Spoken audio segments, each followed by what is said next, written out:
Attitude of gratitude. Thank you, Chad. Speaking of gratitude, I'd like to thank John and Nancy for having me today. I appreciate that. Always an opportunity and a pleasure to be here. This talk was supposed to be given in July and then September, but I guess October is the date. So everything happens the way it's supposed to. And it's, as you said at the beginning, I think, of your talk, about things happening not coincidentally by the universe. My talk is about unplugging to stay connected, and I want to talk about plugging in and staying connected. But the interesting thing is, I find ironic, I was at Art Prize last night with my family. We hadn't had a chance to get down to Art Prize, so we headed down there last night around 5:30, and I don't know if anybody was downtown last night, but all the street lights were out. It was fun. Did you enjoy the darkness of it all? The restaurants were closed, the art museum was closed, there was no power in almost half of the downtown area. I don't know if some of them were working off of backup generators. It was dark and cloudy and kind of ominous, my daughter kept saying. But it was interesting that talking about being plugged in and the city was unplugged. Then this morning I got up, we got a brand new family member yesterday. We got a baby kitten. So I'm officially a crazy cat woman. I have 3 cats. So I got up with her at 5:30 this morning so my daughter could sleep. And my power went out 10 minutes later. So I'm in the dark trying to do my normal yoga meditation with a kitten in the dark. So it was interesting that I'm talking about being unplugged and the universe is showing me, okay, I'll unplug for you. And then I come to the Coptic Center and they're out of powder. So it's just, it's kind of funny how things are. A lot of what I'm going to talk about tonight, I'm going to kind of intersperse Hamid Bey's ideas with my ideas. So this talk is really more Hamid Bey than it is Susan McFarland, but I'm going to kind of throw them all together because in Hamid Bey's words of wisdom, many, many years ago, he talked about being connected and unplugging, which is, interesting in itself too. The first quote I'm going to read to you is, "All the worlds are the combination of mysterious formulas, but they are all connected in some way." And this is from Lesson 38, The Lost Word. So how many people brought their phones with them tonight? Cell phones. So a lot of people are connected, or plugged in, I should say. So let's take a moment to unplug. We're going to start with breath, but first I'm going to read this to you. We call breath the bridge, the connecting link between invisible and visible worlds. And that's from a brochure of Coptic philosophy, Lesson 70. So let's take a moment and breathe in and release. Breathe in and release. And breathe in. And should I say unplug? So now we're all unplugged. Question 2, the energy changed. I'm sure you all can feel that, being the spiritual people that you are. Breath. First of all, I want to talk about being plugged in. And who are we plugged into? We're plugged into people, right? I'm plugged into Chad. I'm plugged into Linda. I'm plugged into John and Nancy. Plugged into Laura Joy. Plugged in all of you, right? We're plugged into groups, Coptic Fellowship, communities. I'm part of the Rockford community. My girls go to the Rockford schools. That's our community I'm plugged into. Plugged into different places. My daughter's from Guatemala. I'm very plugged into Guatemala. If anything happens in Guatemala, I post it on Facebook. I'm very concerned, always praying, thinking about Guatemala. There's things that we're, plugged into. We'll talk about those in a minute. Animals, I talked about, we have a new kitten, so a lot of people who has companion animals. You win the prize. How many? Do you have a count? Close to 100. Close to 100. Definitely. If I had a prize, I'd give it to you, but sorry, I didn't bring it. So how are we connected? Well, a lot of us have phones. Is there anyone that doesn't have a portable phone? No. See? And 10 years ago, that probably wasn't the case, right? I got rid of my landline this year. Let go of that. I unplugged from the landline. That was a big step. Computers, smart TV. Anyone have a smart TV? Michael, you have a smart TV? How's that? I don't know. I don't have one. So. It's good? Yeah. You like it? How about a smart watch? No. People I know, like friends of mine, have a smart watch and they track all their steps and they work together with people on, making sure they get their steps in. Tablets, that kind of thing. So we all have a lot of devices that we are plugged into, right? We're all plugged into that. Think of yourself instead as being embraced by universal oneness, thereby neutralizing your problems and disconnecting yourself from materiality. This is from lesson 67. So places and things, different things, how we're plugged in. We're plugged in through schools. Anyone have kids, grandkids, going to grad school, anything like that? Plugged in through the schools. Plugged in. Anyone watch the game last night? Yes. Oh, state. I am a Spartan. I bleed green. Sorry. I'm plugged into Michigan State. News. That's a thing to be plugged into, but right now it's kind of hard to be plugged into the news with all the things going on with the hurricanes and with Las Vegas. That's tough, but we're all plugged into that. And with that comes drama. How about food? Anyone plugged into food? Really like a certain thing? It could be a healthy thing or maybe not so healthy, but I like dark chocolate, so it's okay. Linda, do you have a food that you're connected to? I'm with you on the dark chocolate. Dark chocolate? All right. Anybody have any food connections? All right. Stimulants, coffee, tea. Dark chocolate's a stimulant. Kombucha. Kombucha. I had it yesterday. It's wonderful. You have it? Love kombucha. Love it. Love it. Habits. Are there some habits that we're plugged into? Could be good habits, meditating, yoga, walking. Could be habits maybe we need to change. Routines. I like my routine. I tend to be a little OCD sometimes. So, maybe I have to switch things up a little bit. How about some ideas? Maybe we think one way, but we really need to kind of look a different way. So we're plugged into a certain idea, a certain mantra. How about striving? This one was a thing. These are kind of mine, but you probably have your own. But striving was always something that I was always striving. Striving to improve, striving to do something better or different, and, learning that enough is enough, right? Like, I don't always have to strive. And attitudes was on my list, Chad, so, how is our attitude? Just kind of checking your attitude at the door. The thing I liked about what Chad talked about was the being in the moment, and connection is really about being in the moment, right? Like, if you're connected, you're in the moment, you're in the now. Some things that Hamid Bey has to say about attitudes and thinking. By negative thinking, you disconnect yourself from the source of universal energy. Now, we don't want to be disconnected from that, do we? No. Maybe unplug from all those other things, but not disconnected from source. That is from lesson 84.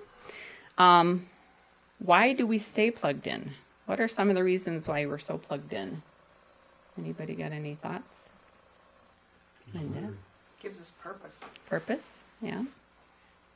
Anybody else? Through our employment Yeah. Yeah. on this earthly plane. Yes. Our desires. Exactly. Yes. So some of the things I put that why we stay so plugged in is to communicate, because we're feeling isolated. So everybody has that sense of isolation, even though we're really not isolated and we're not separate, but we have that feeling inside of us. We stay connected to share. A lot of people are on Facebook, so sharing what they're doing, sharing what my kids' activities are with their grandchildren, that sort of thing, or grandparents. Just sharing, right? Sharing with our community. Learning. A lot of times we're plugged in because we want to learn something. We want to gain new knowledge. We want to watch a certain program or follow a certain speaker. To entertain, to escape, right? So a lot of stuff we're plugged into entertains us. Once past the time to escape. Sometimes it's to unwind. We've had a busy, stressful day. We want to avoid something. Maybe we want to avoid a situation or a family member or, bills or whatever it could be, for avoidance. But spiritually speaking, the foundation of the principle of unity is the spirit in expression. Therefore, every personality must express because spirituality must have its communicative flow. An expression is the connective link of man's spiritual identity with every living human being. And that's from Hamid Bey, Lesson 37. So, who or what do we connect to? So we've talked about being plugged in with the devices and the drama and the news and that sort of thing. And now we're going to talk about connection. And there's a difference between being plugged in and being connected. So what are some of the things that we're connected to? And I know you all have the answers. Our work. I'm talking more in a spiritual sense of a connection as opposed to a plug-in. So think higher level like nature, Gaia, Mother. Feelings. Feelings, absolutely. Music. Music. How about Prime Creator, Source, God, Love, Peace? Whatever you call the higher being. How about our guides and angels? Feelings, Yeah. How about Hamid Bey? I was very connected with Hamid Bey during this talk. Hamid Bey has a lot to say about connection. How about our ancestors? Higher self. Do we all connect with our higher self? How about our other higher beings, our masters, ascended masters, that sort of thing? So I know you all, and I know you connect with them. So why should we connect? We talked about some of the reasons why we are plugged in, right? So for, to entertain, to avoid. But what are some of the reasons why we connect? You want to know. Yeah? Want to have a knowledge, knowing, and inner knowing? Because we're human. Yes. Because we're human. Very good. Chad, did you talk about balance in your talk? I think you said something about balance. So connect to stay balanced. I connect to keep myself balanced because the life of two teenage daughters can get a little unbalanced. Connect to not feel separate, to feel like you. Yes, absolutely. Right. So you're connected to feel connected, to feel united. How about peaceful? Connect to feel peaceful. I have attentive and aware. Chad talked about being in the now with the mind. Connection can help you to be attentive and be in touch with what's happening right now and be aware of what's happening, whether it's your feelings or emotions or an activity or something that's going on. Mindful also kind of falls in that category. You can connect to be sacred, right? For sacred space. You are sacred space, right? To be energy, right? So you can gain energy from this connection. So instead of plugging your device in and getting electricity, you can plug yourself in and get energy from the universe. And the last thing I have is flow, like to have the flow in your life. I stay connected so that my life flows as opposed to not flowing, which is not good. Turbulent, I guess. Any other reasons why you guys connect? Or meditation or yoga or any other thoughts? Seek the miraculous. Seek the miraculous. That's beautiful. I like that. Be peaceful. Very much so, yeah. To grow. To grow. Very good. To seek knowledge. Knowledge. Yeah. Knowledge is power.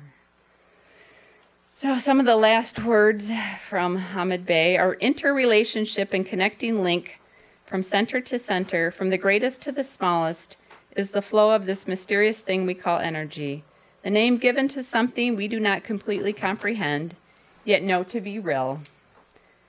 By our gradual mental progression, we may grasp the ultimate realization and thus the monopoly of this force, energy, and use it to accomplish whatever our mind sets us forth to do. And that's from lesson 41. So some of the methods, so we talked about why we're connecting, what are some of the ways we connect? And I've touched on a few that I use, which is meditation. I practice yoga. I walk a lot in nature. Somebody mentioned music is one of them. Breathing, very good. Yes, breathing is huge. Any other ways that you connect? Look at the stars. Look at the stars. Watch the night sky. How about the full moon that was just out? Did everyone see that? Wow, that was incredible. Chanting. I like that. Mm-hmm. We talked about essential oils. That's a way to connect, right? For sure. Food, healthy food, right? So we can drink our kombucha and connect with. And sleep. You talked about sleep. That's on my list too. So definitely connecting during sleep. That's very important. In lesson 41, Hamid says, we go to sleep in order to recharge our body with energy. How is this accomplished? What is sleep? When we sleep, if we do not dream, we disconnect our mind from the objective identification and enter into a state of consciousness whereby we gain contact or connect with our spiritual self. And our mind is recharged so that it is again clear and strong. So we connect, so we have a clear and strong mind. And then water, I had it on the list too. Did anyone think about water? It's a way to connect, right? It's very grounding, balancing. From lesson 58, let us not forget the value of water in connection with this engrossing subject of nerve energy and food. Water is necessary to all forms of vegetable and animal life, even to the lowest types.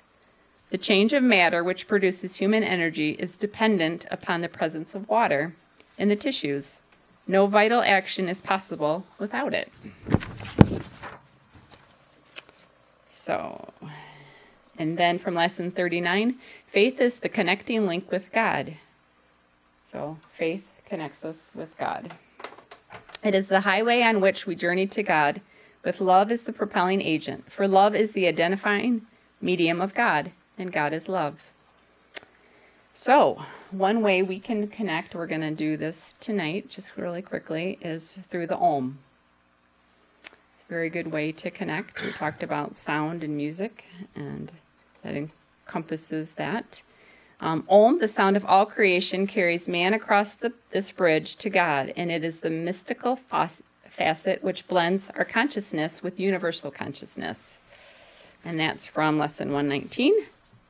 And I don't know if y'all saw the little handout out in the meet and greet room. If you haven't read this about the Om, I grabbed it at Self Mastery last weekend.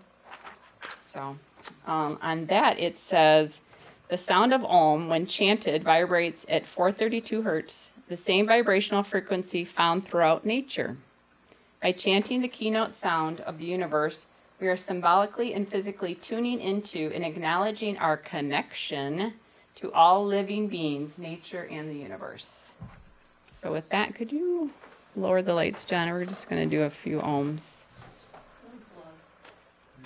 Unplug, so we can connect. All right, so if you could sit up straight, take a meditative position. And we're just going to do a breath in first before we start oming. So let's just take a deep breath in and release. Deep breath in.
And if you could keep your eyes closed. and sit and breathe and connect to source energy, to your higher self, to your guides, guards, and the angels of light, perhaps to some masters and ascended masters that resonate with you, to any animal totems or ancestors, to Haunted Bay, to any being of light. Just take a moment and breathe.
And when you are finished connecting,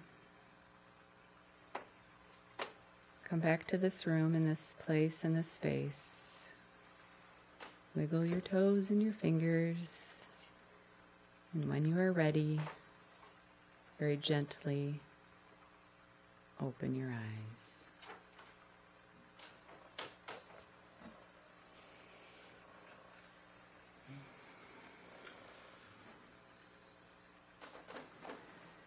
So I hope you all took a moment tonight in this beautiful sacred space to unplug a bit from the chaos and confusion of our world and come to the Coptic Fellowship to connect with ourselves, with source energy, with the flow of the universe, with all our helpers and assistants out there. So thank you all for coming tonight. I feel very connected to you, so thank you for giving me an opportunity to share some of Haunted Bay's wisdom.